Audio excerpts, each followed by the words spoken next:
Bab 1. Pada mulanya. Pada mulanya, manusia menciptakan satu Tuhan yang merupakan penyebab pertama bagi segala sesuatu dan penguasa langit dan bumi, dan tidak terwakili oleh gambaran apapun dan tidak memiliki kuil atau pendeta yang mengabdi kepadanya. Dia terlalu luhur untuk ibadah manusia yang tak memadai. Perlahan-lahan, dia memudar dari kesadaran umatnya. Dia telah menjadi begitu jauh sehingga mereka memutuskan bahwa mereka tidak lagi menginginkannya. Pada akhirnya, dia dikatakan telah menghilang. Begitulah setidaknya menurut satu teori yang dipopulerkan oleh William Smith dalam The Origin of the Idea of God yang pertama kali terbit pada tahun 1912.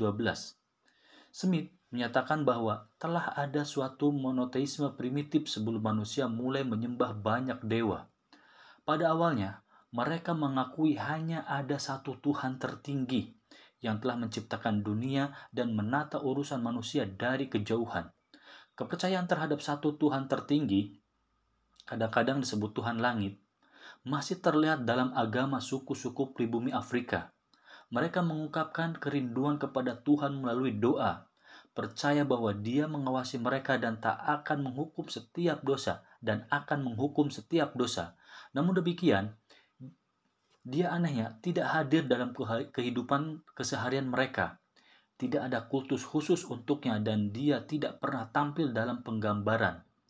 Warga suku itu mengatakan bahwa dia tidak bisa diekspresikan dan tidak dapat dicemari oleh dunia manusia.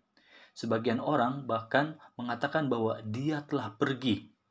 Para antropolog berasumsi bahwa Tuhan ini telah menjadi begitu jauh dan mulia sehingga dia sebenarnya telah digantikan oleh ruh yang lebih rendah dan Tuhan-Tuhan yang lebih mudah dijangkau. Begitu pula menurut teori Smith selanjutnya, di zaman kuno, Tuhan tertinggi digantikan oleh Tuhan-Tuhan kuil pagan yang lebih menarik. Pada mulanya, dengan demikian hanya ada satu Tuhan. Jika demikian, monoteisme merupakan salah satu ide tertua yang dikembangkan manusia untuk menjelaskan misteri dan tragedi kehidupan. Ini juga menunjukkan beberapa masalah yang mungkin akan dihadapi oleh ketuhanan semacam itu. Adalah mustahil untuk membuktikan hal ini dengan cara apapun. Telah banyak teori tentang asal-usul agama, namun tampaknya menciptakan Tuhan-Tuhan telah sejak lama dilakukan oleh umat manusia. Ketika satu ide keagamaan tidak lagi efektif, maka ia segera akan diganti. Ide-ide ini diam-diam sirna, seperti ide tentang Tuhan langit, tanpa menimbulkan banyak kegaduhan. Dalam era kita sekarang ini, banyak orang akan mengatakan bahwa Tuhan yang telah disembah berabad-abad oleh umat Yahudi, Kristen, dan Islam telah menjadi sejauh Tuhan langit. Sebagian lainnya, bahkan dengan terang-terangan mengklaim bahwa Tuhan telah mati. Yang jelas, dia tampak telah sirna dari kehidupan semakin banyak orang, terutama di Eropa Barat. Mereka berbicara tentang suatu lubang yang pernah diisi oleh Tuhan dalam kesadaran mereka, karena meski tampak tak relevan bagi sekelompok orang, dia telah memainkan peran krusial dalam sejarah kita dan merupakan salah satu gagasan terbesar umat manusia sepanjang masa. Untuk memahami apa yang telah hilang dari kita itu, kita perlu melihat apa yang dilakukan manusia ketika mereka mulai menyembah Tuhan ini. Apa maknanya dan bagaimana dia dipahami. Untuk melakukan itu, kita perlu menelusuri kembali dunia kuno Timur Tengah, tempat gagasan tentang Tuhan kita secara perlahan tumbuh sekitar 14.000 tahun lalu. Salah satu alasan mengapa agama tampak tidak relevan pada masa sekarang adalah karena banyak di antara kita tidak lagi memiliki rasa bahwa kita dikelilingi oleh yang gaib. Kultur ilmiah kita telah mendidik kita untuk memusatkan perhatian hanya kepada dunia fisik dan material yang hadir di hadapan kita. Metode menyelidiki dunia seperti ini memang telah membawa banyak hasil. Akan tetapi, salah satu akibatnya adalah kita sebagaimana yang telah terjadi, kehilangan kepekaan terhadap yang spiritual atau suci seperti yang melingkupi kehidupan masyarakat yang lebih tradisional pada setiap tingkatannya dan yang dahulunya merupakan bagian esensial pengalaman manusia tentang dunia. Di Kepulauan Laut Selatan, mereka menyebut kekuatan misterius ini sebagai mana. Yang lain mengalaminya sebagai sebuah kehadiran atau ruh. Kadang-kadang ia dirasakan sebagai sebuah kekuatan impersonal, seperti layaknya sebentuk radioaktivitas atau tenaga listrik. Kekuatan ini diyakini bersemayam dalam diri kepala suku, pepohonan, bebatuan, atau hewan-hewan. Orang lain mengalami numina, ruh-ruh, dalam semak yang dianggap suci. Dalam semak yang dianggap suci, orang Arab merasakan bahwa daratan dipenuhi oleh jin-jin. Secara alamiah, manusia ingin bersentuhan dengan realitas ini dan memanfaatkannya, tetapi mereka juga ingin sekedar mengaguminya.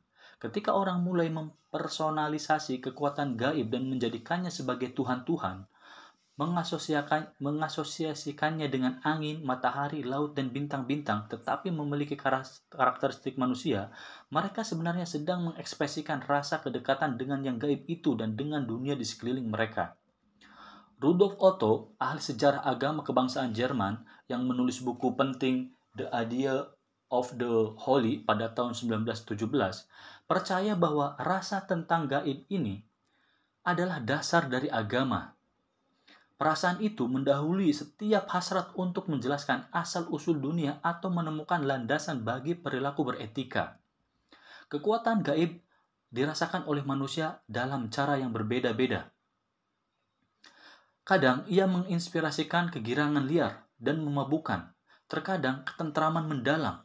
Terkadang orang merasa kecut, kagum, dan hina di hadapan kehadiran kekuatan misterius yang melekat dalam setiap aspek kehidupan.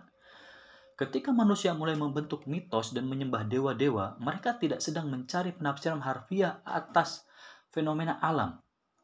Kisah-kisah simbolik, lukisan, dan ukiran di gua adalah usaha untuk mengungkapkan kekaguman mereka dan untuk menghubungkan misteri yang luas ini dengan kehidupan mereka sendiri. Bahkan, sebenarnya para sastrawan, seniman, dan pemusik pada masa sekarang juga sering dipengaruhi oleh perasaan yang sama. Pada periode Paleolitik, misalnya, ketika pertanian mulai berkembang, kultus Dewi Ibu mengungkapkan perasaan bahwa kesuburan yang mentransformasi kehidupan manusia sebenarnya adalah sakral.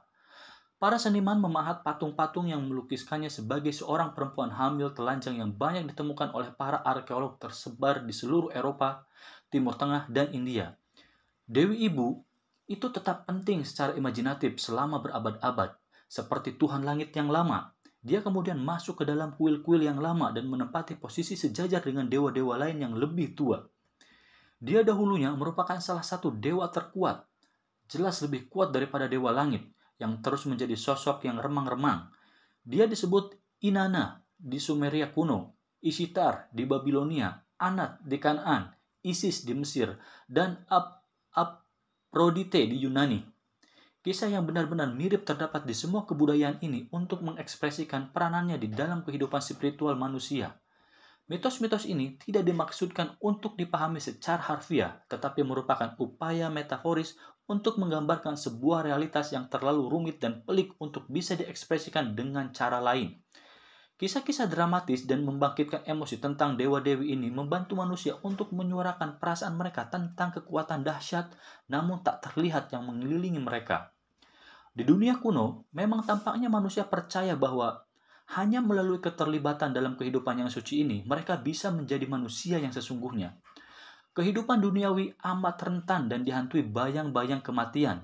Tetapi jika manusia meneladani tindakan dewa-dewa, maka mereka akan memiliki dalam kadar tertentu kekuatan dan keefektifan dewa-dewa itu.